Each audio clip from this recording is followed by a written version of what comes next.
proudly carry the Kenyan flag across the world. I know many people in the room are even wearing their wristbands just to be proud Kenyans. Yet for many years, the diaspora has felt unremembered and only remembered during elections, but forgotten immediately after. This time, it's not about the elections, but we know we have a leader who values who diaspora is, who values that we are not just about remittances, but we are also people that are there to take part in making the good governance. And that is why tonight is a big call for all of us to be part of the movement that has been started and the part of the movement. But we can only do this by being in it and part of it. Make good policies and be part of the policy makers in that platform. As I finish, we laid the foundation of DCP UK last year. We did so with a lot of courage, conviction, and hope. We believed that there was a need for a movement that would unite people around accountability, listening for leadership, empowerment, and dignity for every Kenyan. We did not build this chapter with a lot of noise. We did it with a lot of commitment, silently behind so many times, a lot of sacrifices, a lot of long nights, volunteers who have made it that they've gone deep into their pockets to make sure that these things have happened. Those who have believed in the cause where change has begun. And tonight I'm grateful, and I want to thank those who have reached out individually and supported even to make sure that this tour is successful. So those who are seated, I'm not going to call on their names, but I want to appreciate each and every one of you. This tour has been made a success by very few individuals who are in this room as well. And I want to also appreciate one company that has given us the ride and told us we can change our rides every day.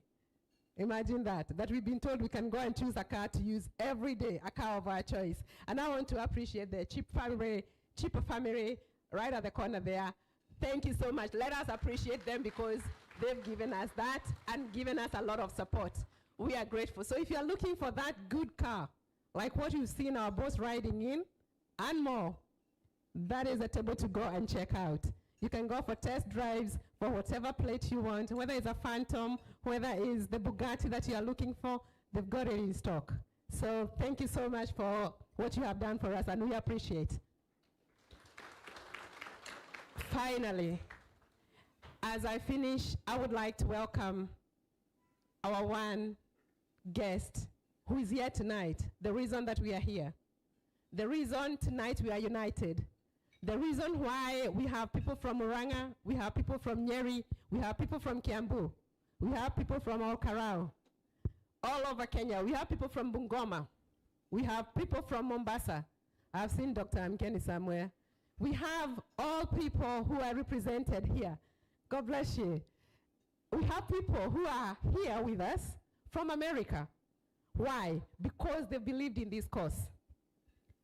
So tonight, I want us to give one big shout and another standing ovation as we welcome His Excellency to come and speak to us, Dr. Joyfrey Rigathi Gachagua, to come and address us. Thank you.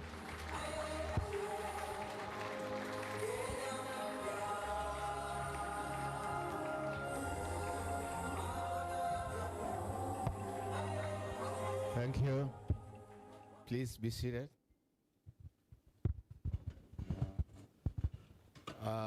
The great people of the United Kingdom, good evening. God is good. And all the time. Nisalimieni kwa haya. Bwana Yesu asifiwe. Bwana Yesu asifiwe tena. Wow, what an evening.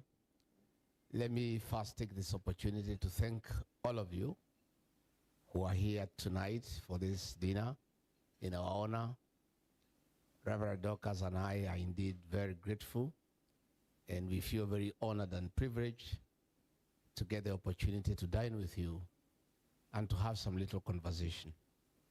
Let me, from the onset, thank the officials and the entire DCP UK chapter for the very warm welcome, meticulous planning, and for all the arrangements that you have made to make our stay here comfortable. We want to say thank you. Since we arrived this morning, we feel very spoiled. We have really been taken care of in a very big way. You have shown us a lot of love, and we are feeling very good that we are here.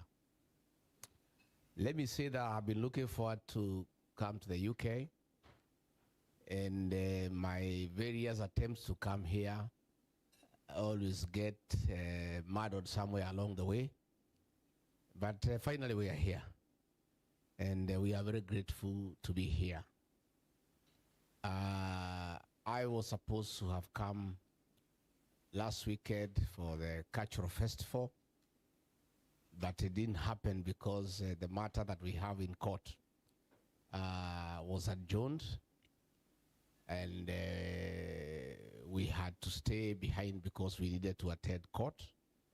Number two, we have the by-elections in Olkalau, and there were electoral deadlines that necessitated that the nominations be done on the 9th, the day I was supposed to be here.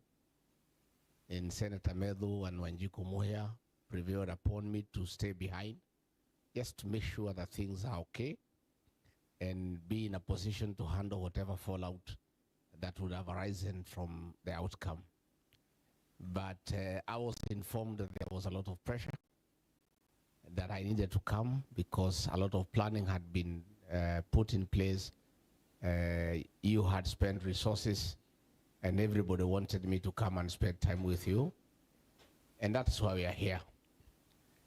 Initially, we had agreed that I'll be here for a month, and I was really looking forward. There were many planned activities taking a whole month, but the pressure at home is unbearable. Our party, DCP, the slogan is Skiza wa Kenya. Kenyans say, no, you cannot be away for a month. Much as you want to go to the UK, the situation at home is unbearable, and we need you around to help us put pressure on William Ruto so that he can come to his senses if it's possible. So, I am sorry that all those activities that have been lined up, we will not be able to do them. We spent a week here to do what we can, but we'll be back. The night before I left Kenya, there were price hikes for diesel and petrol to unprecedented levels ever seen in the history of independent Kenya. Everything is almost grinding to halt. Diesel is unaffordable. Tomorrow, all fares will go up for matatus, for Uber, for buses, for boda boda, and consumer products will also go high. So Kenyans are in tears, they are in anguish. They really don't know what to do. So we need to get back home and come up with a strategy on how to put pressure on this guy and see whether he can get some sense into his head. It's very difficult. We'll try. So we may not be able to stay as much as we have wanted, but we'll make the best out of our visit here. I would really have wanted to stay and get to visit, get to stay with you people, get to understand you, get to know what you want, what you do, what are the challenges, what do you think we should do in Kenya. And I really wanted to have time to listen to you. And I wanted to have quality time. But difficult times call for difficult interventions. So we'll adjust somehow one way or another. But otherwise, we are here, and we are happy to find you looking good, looking happy, singing well, and that's what we want.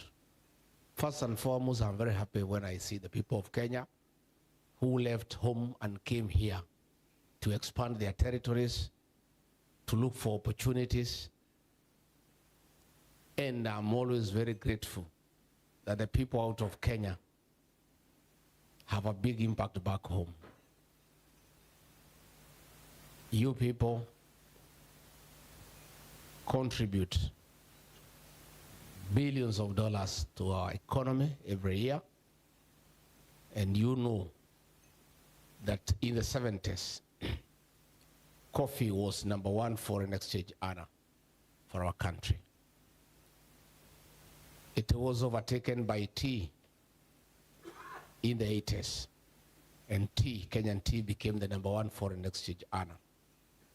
In the 90s, both tea and coffee were overtaken by tourism. And tourism became #1 foreign exchange earner to our country. But today, as we speak, for the last decade, the #1 foreign exchange earner for our country are the remittances from the diaspora, from your people. You are the drivers of the Kenyan economy. You are the ones who are driving our economy. The money that we use to pay our foreign debt, which is huge, comes from here. The hard currency that we use for importing goods from China comes from here. But it is sad that the people who contribute the highest amount in foreign exchange are not serious stakeholders of what happens in our economy. It cannot be. It cannot be. And that is what we intend to correct. That those who contribute the biggest amount to drive our economy must have a say in how those funds are utilized.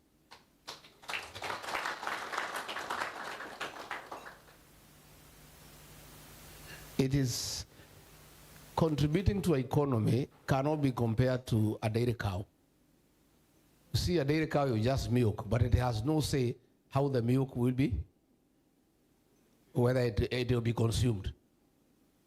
You know, people who contribute to the economy cannot be treated like a cow, that you just milk and that's it. You decide what to do with the milk. The diaspora people must have a say in the economic management of our country, in good governance, and they must also be active participants of driving the Kenyan economy. And that is why I said when I was in the US, I made a firm commitment to the diaspora people in the United States, and I want to make the same commitment to you tonight, that the administration that we intend to create next year, God willing, with the support of the people of Kenya through the ballot, is a partnership with the diaspora chapter. The Kenyan people out here will be part and parcel of the next administration. I know many of you may have one or two doubts because similar promises have been made before. The only difference is that all those people, and you know, who have been making those commitments, most of them are liars. But you know for sure that there is only when honest and truthful men in Africa, south of Sahara, north of River Limpopo, one man Rigathi.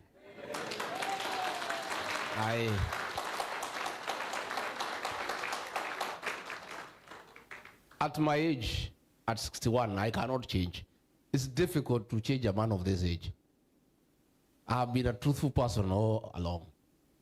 I cannot just change because of being elected president and start lying. I want to be truthful. I want to have strong partnerships. And I want we walk this journey together. I have said repeatedly that in our Senate, in our National Assembly, we must get some people nominated from the diaspora to come and represent your interests in the National Assembly and in the Senate. Looking at the success of devolution in jurisdictions outside our country, I went the other day to the US, and it's unbelievable how devolution is working. I want you people, because you have first-hand experience, to come and help us to strengthen devolution and to make it transformative so that our rural areas, our towns, can experience real growth. And one of the ways to do that is to tap from your knowledge and expertise. I will therefore, in our strongholds, in the counties where we shall have very strong presence in the county assemblies, be having a member from the diaspora in every county where we are strong, nominated to go to the county assembly and assist us to make good laws, to make devolution work. Again, in the executive, we must have people in the executive. We have abundance of knowledge and experience out here. You people, many people of you are in the health sector, where health is working, where health systems are working. We want to draw from that expertise. Kenya is not failing because we lack human resource. Kenya is failing because the current president has no regard for meritocracy. He has no regard for professionalism. He has no regard for experience. He has no regard for integrity. I want to say that I will be failing as a leader of Kenya if I fail to tap the expertise, the experience out here. Kenyans who have made things work in the UK, why can't they come back home and help us fix our country?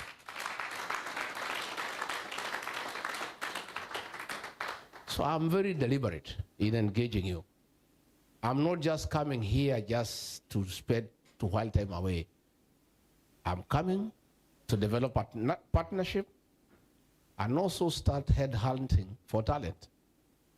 Mkiniona tu muhumu mimi naangalia maneno. So that I also know that out here there are 2, 3, 4 people. We can ask them to come and help us. In the Central Bank, in the National Treasury, in the Ministry of Health, in the Ministry of Foreign Affairs, in the Ministry of Transport and Infrastructure, we have people who are well resourced. And it will be a crime to refuse to engage Kenyans who are knowledgeable and who can make a contribution to the development of their country. Again, in our foreign missions, I have said it again and again, and I want to repeat, that you people are best suited to run our embassies abroad. You understand? If the administration that we want to put up is to change our approach to diplomacy from the usual diplomacy of dinners and wines and champagne to commercial diplomacy, who is better suited to know the business opportunities in the United Kingdom that can benefit Kenya than the team seated here? You know. So why do we need to bring a high commissioner to London who will take the first 3 years learning to know the road, the where, what? Because a high commissioner is appointed for 4 years. So they come, the first 1 year, they are learning around to know what is what, looking for school for their children, isn't it? Knowing where is a supermarket, where is a good gyna, where is a good this and that. That is 1 year, it is finished. Then the second year, they want to start knowing which business opportunities are in the United Kingdom. Okay? The third year, they start now having a plan. The fourth year, they start implementing, their term is over. 4 wasted years. Why don't we just pick somebody who has lived here for 30 years? And I mean it because it's sensible. You know, things that are sensible requires no much thinking. You know, so I can't come here to be high commissioner. I'll take a long time to settle down. I'll take a long time to settle down. So why don't we get people who are already settled? And you guys have the qualifications. Makaratasi mumekula sawa sawa. Sindio? Yeah, you have no challenge. You are also Kenyan. You also know your way around here. So shida iko wapi? Yeah, iko wapi? So if it's consular services within the embassy, you know what problems that bedevil the people of Kenya and what you need to do so that Kenyans are comfortable when they are here. Sindio? So me, I want to promise you, you'll be very happy with my administration. Because I listen to the ground, I have been listening to you people. I listen to you, so I will do the right thing because you are telling me, and what you are telling me makes sense. So I want us to build that partnership. Again, we must come up with serious policies on how to make investment possible in Kenya, so that when you people finally come back home, you don't start from where you left. Because you have surplus, you need to invest back home. And it's true what the speaker said here, the investor. I don't want you to send money to your mother for medicine. I want to fix health so that your mother has got a good insurance scheme paid by the state, so that you don't have to send her money for hospital. I want you to send your mother money to buy 2 dairy cows so that she can be self-sufficient. I don't want you to send your brother, your younger brother, money for education. We want the state to take care of education, so that whatever money you send to support your family is to make them grow bigger and to sustain themselves. You send money home to start a small irrigation project for your parents, so that they can grow their own vegetables, they can grow their own food, so that you don't have to send the money to go to the supermarket. That is what we would want to do. Gain your money from here. We want a policy where we get a bank for diaspora, so that this money of yours can earn you interest. If you look at the transaction fees you pay to the financial institutions, that money, if you had a bank for the diaspora, is a lot of money at the end of the year. And this is money that can be invested back. So there are many things we shall do together. And for the time we are here, we will listen to you, because we want to create a good environment back home for investment, so that we can attract manufacturers. So that when we get people from out here in the diaspora coming to invest in Kenya and start manufacturing farms, we create jobs for our young people. And we enhance the tax base. Instead of importing steel from China, why can't we ask the Chinese to come and set up a factory in North River and employ our people there and pay taxes here in Kenya? We must have import substitution, so that we create employment. We cannot create employment the way Kasongo is saying, ati mambo ya manyumba, ati mafudi ya mjengo.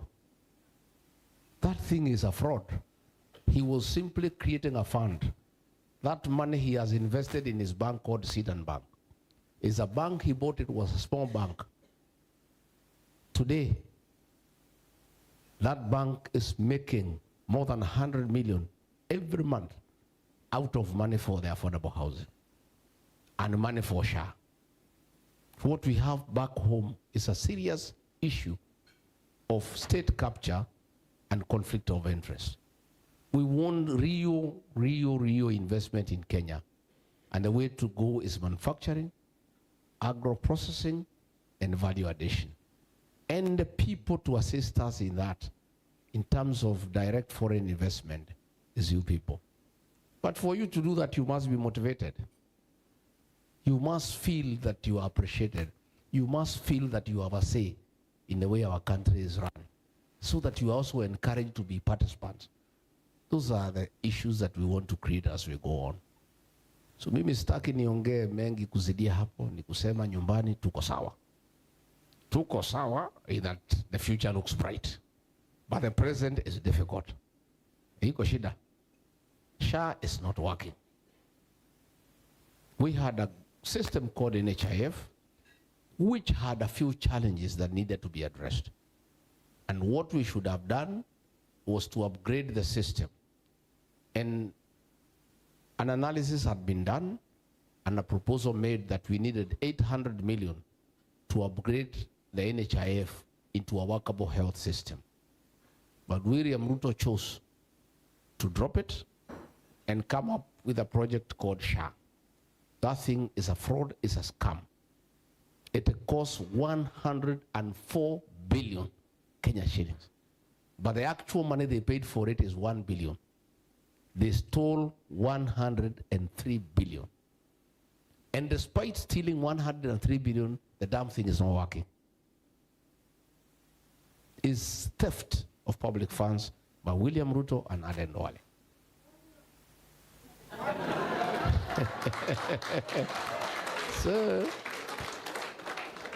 So our mothers are in anguish. When I came today at the airport, JKA, some 4 policemen escorted me and they were crying that their cover for insurance is not working. When they go for maternity, they are in anguish. The police are so demotivated. And as they were escorting me to the lodge, they were just saying, please, make sure this guy is one term. So one female police officer was even lifting her finger. So I told her, because there are cameras here, if you are seen lifting one finger, you'll be sacked, and you have young children. And I don't have a job to give you right now. Yeah? So akaweka kidole chini sana, haraka sana. So the police officers are in trouble. The teachers are in trouble. The workers are in trouble. The pay slip has been raided. Taxation almost to 45%. So really, we must have change. The positive side is that there will be change, and the determination is unstoppable. The payslip workers are 3.5 million. Every payslip holder has a minimum influence of 2 other people. So 3.5 times 3 is 10.5. Those are people who have a personal issue with William Ruto. No ethnicity, no ideology, nothing. Personal. There's nothing as good in an election as people who have a personal issue. Because they are early and they know what they need to do. So before we start this election, 10.5 million against William Ruto is ready. So when we go around the country, from Western Coast, Ukambani, Mount Kenya, everywhere is one term. You saw we had an election in a place called Murwadikir. That is Ruto's supposed bedroom. He had to bribe people at home to vote for UDA. Bribing people at home, and 11,000 people took his money and voted against him.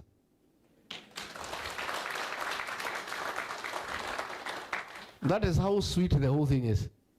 I can tell you, that Rift Valley, we shall split with him half-half. And that is the only place he'll get half. That's the only place. Nyanza, where he was relying on, Akina Sivuna and group have 74%.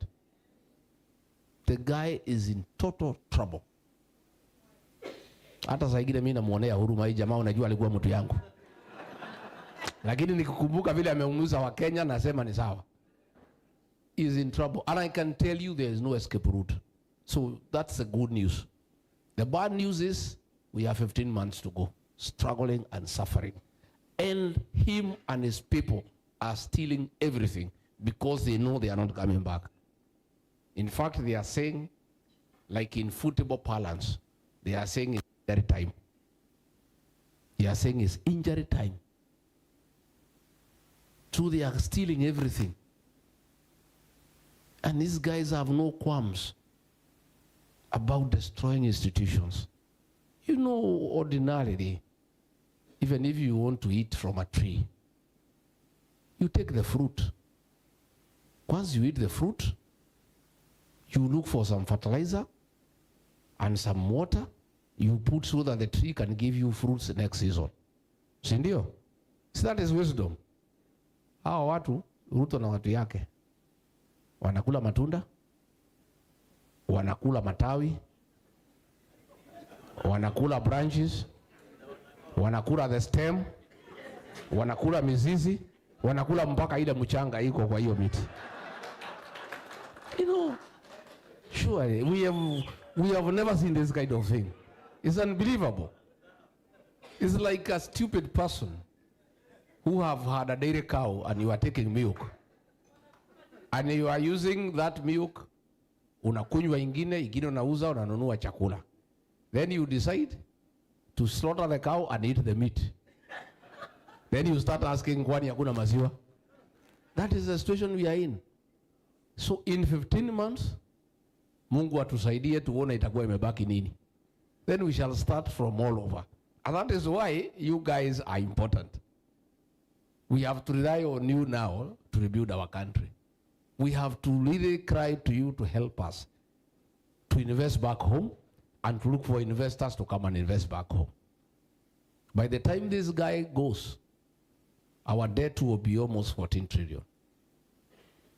And today, we are spending every year 1.1 trillion to pay interest alone on the debts that we have.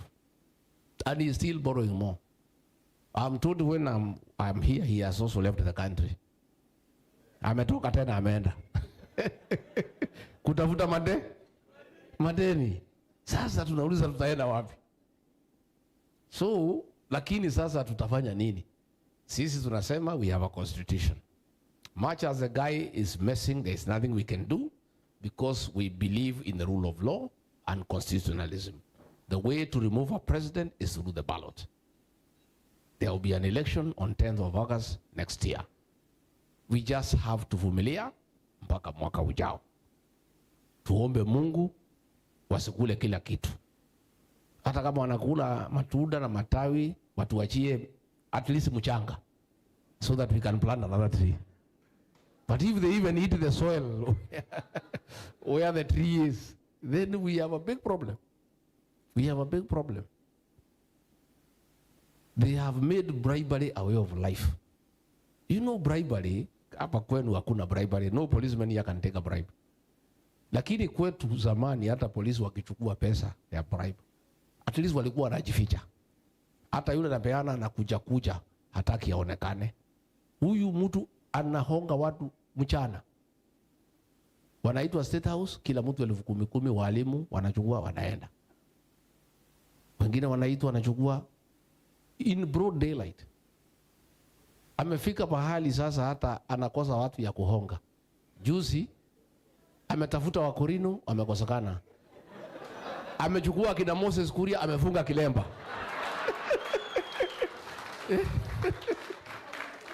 You know? Simuliona Moses Kuria na kilemba? That is how low this guy has sunk. You know? He is desperate for the church of Christ. Sasa ameitana Wakorino wakuja, watu wamekosekana. Amepiga nyinyi Moses Kuria, tafutieni mimi watu, mtafute kitabaya waiti mkatakate mfunge mkuje. Sasa Kuria akaona ndio akonvince wengine hata yeye afu. Juzi ameenda pahari hapo Gatundu North. And because amekuta kanisa haiko watu, and you know for a church to look credible, you need a lot of women. Because women are normally straightforward. Hata maombi yao inafika haraka. So amefika pale kanisa ya AIPC. Ndio ionekane sawa. Wamesema tafuteni ya kina mama huko Thika Town, mfunge kitambaa ya Mothers Council. Wamama wamekosekana ya kutosha. Amesema si hata wanaume mfunga kitambaa. Wanaume wamefika pale wamefunga kitambaa ya Mothers Council. That is how desperate that character is. So tuko na ndio siwezi kaa hapa mwezi moja. Kenyans wataleta shida. Because wanasema we must keep this guy on his toes. Uliona tukienda pale Olakalau tulikuwa na John Medho. Mliona? Siku ya matanga. Yeah. Najua tulisema sasa hii mtu, nikaambia Medho hii mtu tumetafuta hii mtu siku mingi. You know, we have been telling him he is doing the wrong things, but we have never been able to tell him face to. So when we confirmed he is coming, tukauliza, tukapima, tukasikia anakuja. Katafuta hii kijana yangu anaitwa John Medho. Kamwambia ile madevu yako tengeneza sawa sawa. So pale ameenda ametoa 15 million. Iko mama anaitwa Faith Getao, na mwingine anaitwa Kwenya, na mwingine anaitwa Gachagua, na mwingine anaitwa Muchira MPs. Ameambiwa chukueni hii pesa, mwende mjaze watu kwa hiyo hema, na wakuje 5 am. Ndio watu ya hii mkabila wakifika wakute watu yangu wameketi. Okay, fine. So sisi tukakuja the day before. Tukafika. Si ni nyumbani? Sasa nyumbani si lazima ufike ukoja wageni. So when you are visitors and you have not been home, you come the night before. Ndio ufagie nyumba, uhakikishe choo iko sawa, iko chakula ya wageni. So tukaona si tuko na mgeni anakuja nyumbani. Kaambia Medho wacha tuende the day before, tungoje mgeni. Yani, so tukiwa pale tukaambiwa hapana, hii kitu itaharibika. Huyu mtu ameleta watu 8,000 na wamelipwa kila mtu 2,000. My people are very scared. Oh, I think we don't go. Why? He has paid people. They are getting buses. Wakuje pale wapigie wewe kelele. Okay. Nikauliza hawa walikuwa wananiambia, na hiyo watu wanaletwa wanatoka wapi? Kinangovu hii, Kinangovu hii, na hii Kipipiri. I told them there is no problem. So tukiwa tu hapo tumeanza kupiga simu. Tukapiga simu pahali naitwa Shamata Hoya ya wafamu. Mama fulani, iko namna gani? Tunafurahi sana. Mjumbe ametupatia bus na pesa ya kukula. Tukuje tuone wewe kesho, tunasikia hata umefika. We have missed you so much, we are so happy. Okay, fine. Nikaambia Wajuko Muhe apiga simu 2 Kipipiri. Akapiga. Baba fulani, iko namna gani? Tuko tu hapa. Mheshimiwa ametoa buses. Tukuje huko Kalau. Tunasikia Kitungati amefika. Hata tutalala na viatu, tutauliza kutakuja asubuhi. Sasa nikauliza hii wabunge shida yenu ni gani? So kufika pale asubuhi, Method alitangulia. Ile watu ya Kasongo walikuwa wamejaa kwa hema. Kuona hii Medho, karibu hema na pasuka. So the ground was ours. So tulifika tukaona jamaa ndiye huyu. I had a very big problem with Medho. Alikuwa anataka kusomea hii jamaa. Nikamsikiza what he wanted to say, nikamwambia hapana.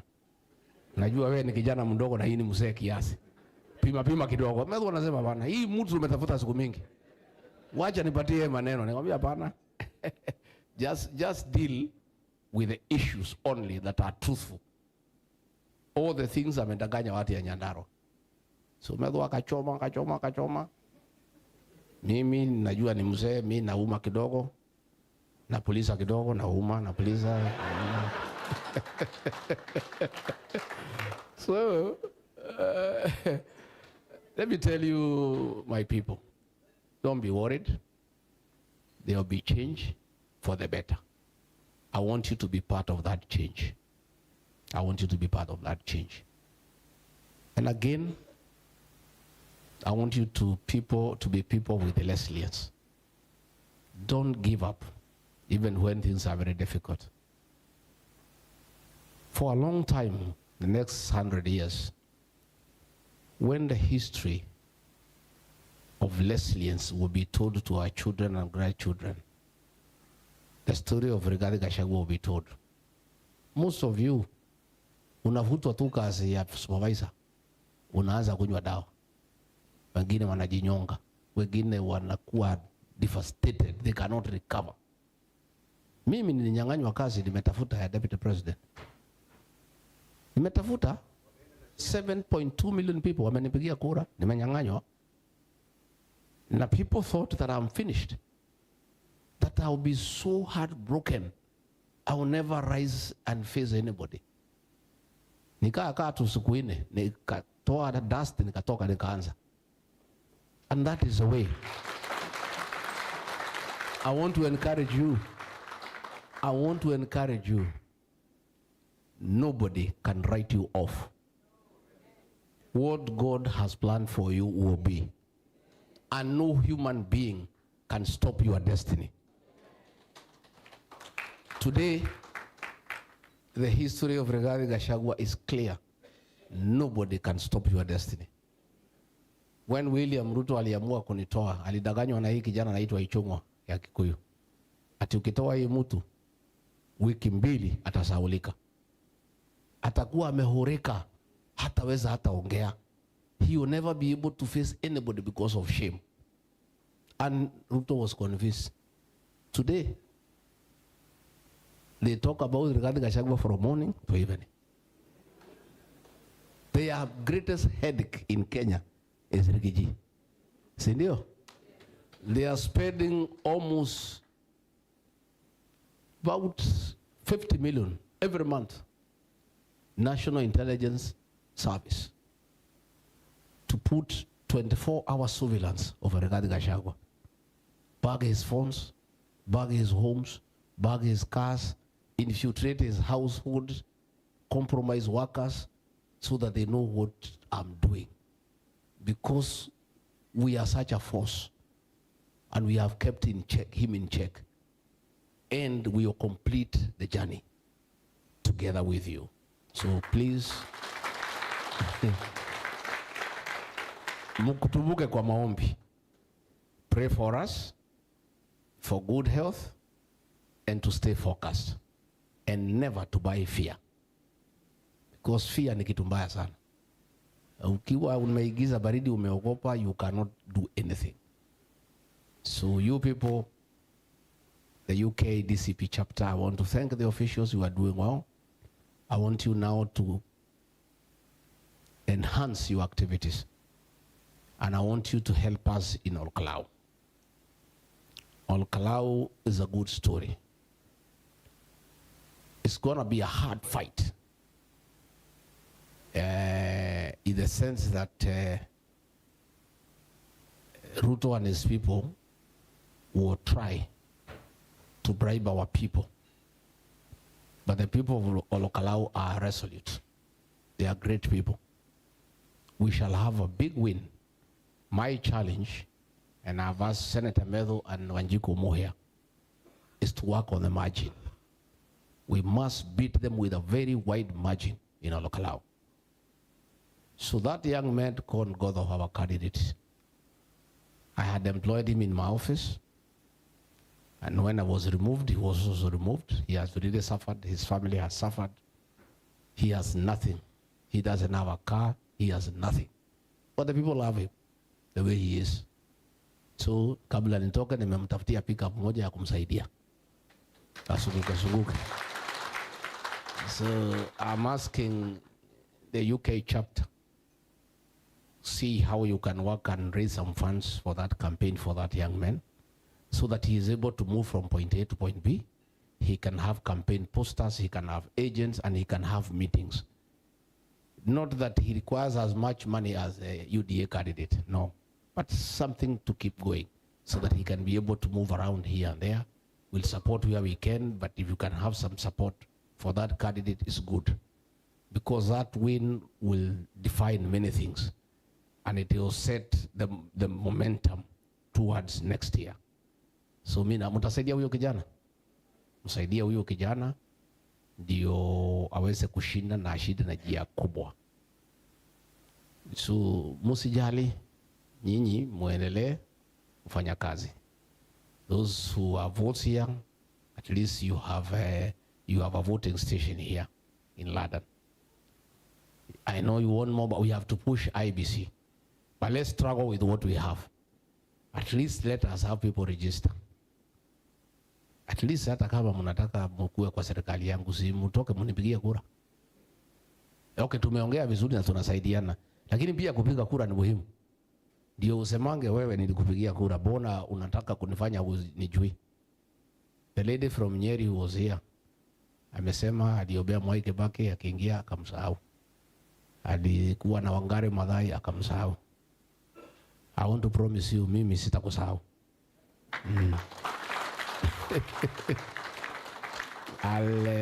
We'll be together. We'll be together. Na tutakuwa hapa, tutarudi. We'll be coming from time to time. So mine is just to assure you that I want a very strong partnership with us, with you people and ourselves. Alafu mtusaidie, mpige simu nyumbani. Tell your parents, tell your brothers and sisters to make sure all the young people have registered as voters. Please, mwapigie simu na mkaze hawa. Na because munasikizwa, kwa sababu munatumanga kitu mwisho ya mwezi, ndio munasikizwa zaidi. Mkikosa kutuma hakuna mtu atasikiza nyinyi. So because you have a voice, and you have a very big voice, by the way, you people don't know how influential you are back home. You play a very big role in this election by talking to people back home to do the right thing. So call back home and make sure everybody within your household, everybody within your larger family is a registered voter. Then follow it up to make sure they turn out to vote. What we want is a very big margin. In my estimation, when I've done my arithmetic, we want to give this guy a margin of between 5 to 6 million so that he doesn't even go to Supreme Court. Sababu tukiwa tumemwacha na kula milioni 5-6, anatupigia simu anasema, Rigathi, tumetoka mbali, tafadhali wewe chukua, lakini usinifuate. Si ndio? So nimwambie wewe na wewe you behave. Usilete fujo. Utoka pole pole uende soko kakule ukaende ukae huko. So don't worry, what we are working on is a margin. And finally, I want to assure you, we are committed in a united opposition. Between myself, Kalonzo, Matiang'i, Martha Karua, Eugene Wamalwa, Justin Muturi, Edwin Sifuna, and all of us, I want to give you an assurance. All of us are responsible people. We know the only formula to get rid of this character is having one single presidential candidate, and that will happen. I am working very hard, and you pray for me so that I become that candidate. I'm working very hard. But if the formula does not favor me and it favors somebody else, that person will have my unconditional support to be president.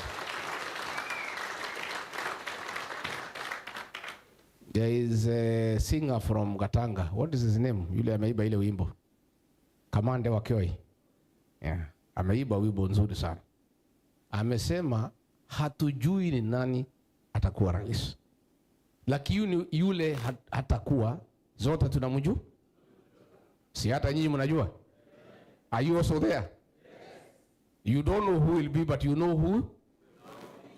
That is what is now important. So mimi, I'm working hard that I'm given the flag. Nani najitahidi sana. I don't work hard. And Kenyans are appreciating that I work hard. And I work even harder. Continue supporting us and praying for us. Na kwa Mwenyezi Mungu akikubali ikuwe ni mimi, huyo jamaa nitamkimbiza kama baisikeli ya kuibiwa. I'll wind him up. By midday atakuwa nyumbani. Because mimi namjua zaidi. All the other people tuko nao, hakuna anamjua kuliko mimi. Mimi namjua sana. And he's not a difficult fellow to beat. To start with, he's a coward. Ameenda juzi hapo Mandera. Na alikuwa anajigamba hapo, mimi naona mwingine ananitisha, mimi ni rais, unanitisha mimi ni rais. Nini najigamba? Hapo kulikuwa na balloons na nini. Balloon moja kwa sababu ya jua ikapasuka. Jamaa anajikojolea akitoroka.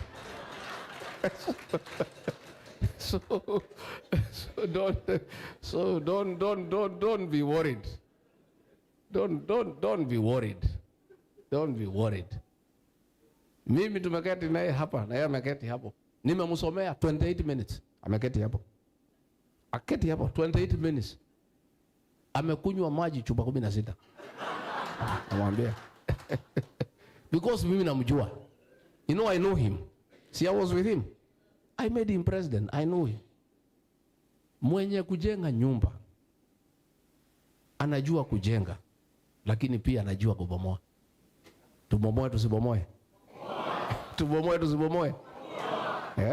Kwa sababu mwenye kujenga ndio anajua kwa ile mawe ni pahali hakuweka chuma, ni wapi hakuweka simiti ile mzito. You know the strength of that house because you are the one who built. So hiyo nyumba tutaibomoa asubuhi na mapema. So be okay. Mutulie. I want to give you hope and encouragement. Much as things are looking difficult, it's not bad. But we shall restore our country. We shall restore the dignity of the payslip. We shall create a good environment for business. We shall make it easy for investors to come and invest in our country. We shall do away with bureaucratic red tape, too many licensings, too many conditions that foreigners cannot come home and invest. We must deal with corruption. People must stop asking investors for shares in their company. People must stop demanding money from investors for them to come and invest in Kenya. We must make Kenya the best destination for investment.